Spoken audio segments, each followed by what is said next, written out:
Okay, Coach is back. One thing we talked about, wanted to share, is one of the most common messages kids, alumni remember about the program is your I believe card. And I guess you have a show and tell item you want to share with us. Of course I do. This this is the rock of our foundation. We can't I really see believe. it. Can you lift it up a little? Can you see it? A little higher now. There we go. Yeah, perfect. This thing is heavy too. All right. Okay, but this is the rock of our foundation, is believing. I believe. Mm-hmm. And we have some quotes on it, like, I believe in myself. I believe in my teammates. I believe I can do better. I believe hard work pays off. I believe all things are possible. And I believe something good is going to happen to me today. This is the belief that you have to have in yourself, not just in wrestling, but in everything you do. So those are cards. I remember getting those as a kid, and a lot of, yeah, there you go. Yeah. One of the things that I do is I give these young people these cards, and they carry them in their wallet. Mm-hmm. And before they go into an interview or anything, you just get it out and you start saying, hey, I believe. Mm-hmm. You have to believe. Parents have to believe. They have to believe in their kids. Mm-hmm. They have to believe in themselves. That's what it's all about. And belief is about change. Mm-hmm. Because nothing stays the same. What gave you the idea to give kids those cards and come up with those sayings? I'm sorry there. What gave you the idea for that? This happened way back in 1970. Okay. Things were, the world was in a better place and stuff, and you just had to believe. Mm-hmm. You had to believe that you could do better because, everything was going, and then gangs and things came about. But kids, they didn't have to join gangs. They didn't have to do negative things. They could go to school. They could change the course of the river. Mm-hmm. But you got to believe you can do it before you can start to change it. What's it like? Yeah. What's it like as a coach when 40 and 50-year-old adults can still tell you what the I believe card says?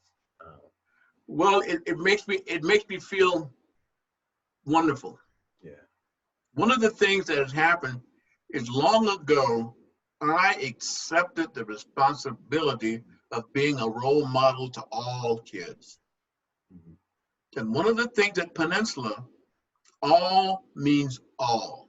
Mm-hmm.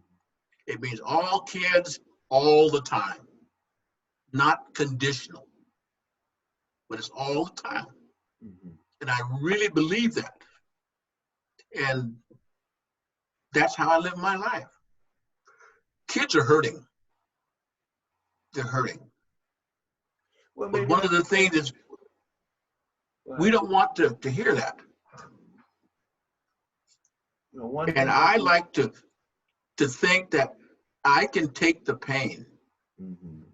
While they're going through this time in their life. You're cutting out. Yeah. I was thinking, Coach, what are maybe 2 or 3 ways kids seem different today than, in the past? Or you've learned in coaching how they've changed and working with them?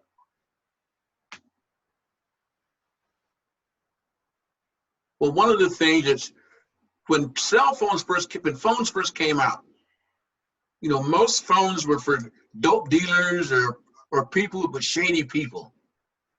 And I would say, well, there's no phones on the bus, no phones. And parents would agree with it. Mm-hmm. Now, they better have a phone because they want to be in constant contact with their parent. So I had to change. And I think when kids see me changing, it's easier for them to change and accept that change. I say this I'm a nerd, period. I don't have to be the superstar. I don't have to show up. No, I'm not. I'm just a kid from Southeast Portland, from working at Peninsula Park, doing the best he can with what he has to help people. I'm a servant. I'm a giver, plain and simple. And I love helping young people, older people as well. But I love that relationship. Like I love the relationship that we've had for what, 30 years? Yeah. Mm-hmm. Maybe go back to the I believe card, coach. And I think it, like you said, so many kids for me today, you see how hungry they are for people to believe in them and for some positive encouragement. Um, and maybe talk about how you are able to stay positive when kids are struggling or not doing the things you would like them to do. Okay. One of the things is, I believe in myself. And I feel like if I can't love myself, how can I love others? And I guess the best thing that I have is the ability to listen. I listen to what kids have to say, not listen with the intent to respond, but I listen to what they have to say. And then don't judge them on that, because I believe they can do better. I just have to give them more information or reword it. Kids are going to come to us from all different backgrounds, everything, but we push them all together to make this dish that we come up with. We coach kids on how to work together, how to get along. That's why we have these substitute parents, you might say, for kids whose parents that don't show up all the time. And the parents that do show up all the time, get them to believe the best way to believe in their kids is to believe in other kids. And once they do that, it makes it a lot easier. So this belief, you gotta believe. Things are going to, like right now, things are going to get better if you believe they're going to get better. If you don't believe they're going to get better, they're not. Well, I've come to see it as I've aged lately is how much what you believe affects your attitude and your actions, and whether you do or don't, it tends to become true because of how you act based on those beliefs. So if you act like good things are going to happen, you're treating people well and opportunities are created, as opposed to if you don't and you see the problems and you dwell on those. And so I guess that's something I've learned recently myself. Yeah, well, you never test the depth of the water by jumping in with both feet. So you have to give these kids an opportunity to pull themselves out of that water. Mm-hmm. And to trust you. Trust. We don't have to. Every time they trust someone, they get disappointed. Mm-hmm. I give them unconditional trust, like you, unconditional trust. Well, that's and the way you do that is stop judging, just believe in them. That's a great point. I was talking to one of my teacher friends. A lot of kids today, they've been disappointed by so many adults that they really start to test you, and they want to give you every excuse to quit on them, like so many others have, because they don't want to trust you and be hurt again. So they really test you. You notice what Huntley was saying about his boys love coming to practice. Mm-hmm.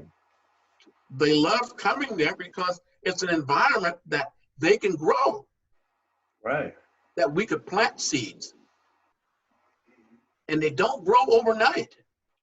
It takes time for them to do it. It takes nurturing, it takes watering, it takes all these things. But it takes mostly understanding and love. Yeah, that's a great point. Just especially in this quick fix society. I know, like you said, at Peninsula, you start a lot of kids at 4 and 5, and you work with them for 15 years. And how you can be patient and cultivate that soil. And I think that's a real challenge in schools. And I think it's a challenge for parents because a lot of times, like, they'll kind of shop around. Well, this program didn't give me the results fast enough, so let me try somewhere else. Yes. Well, at Peninsula, the door is always open. You always have the freedom to come in, but you also have the freedom to leave. But most of all, you got the freedom to come back. Mm-hmm. That's the key. And in most schools, programs, and things, everything is conditional. Once you leave, they lock the door, throw away the key. But yeah, you got to be able to come back. You might, when you come back, you say, well, maybe I made a mistake. Maybe there was something here that I missed the first time. And Peninsula has always welcomed people back. Always, regardless. All right, Coach, let's wrap this up for today, and we'll talk more soon, okay? Thanks. Are you going to get one of your friends on Friday? Yeah, I'll work on it. I'll check in with you here later today.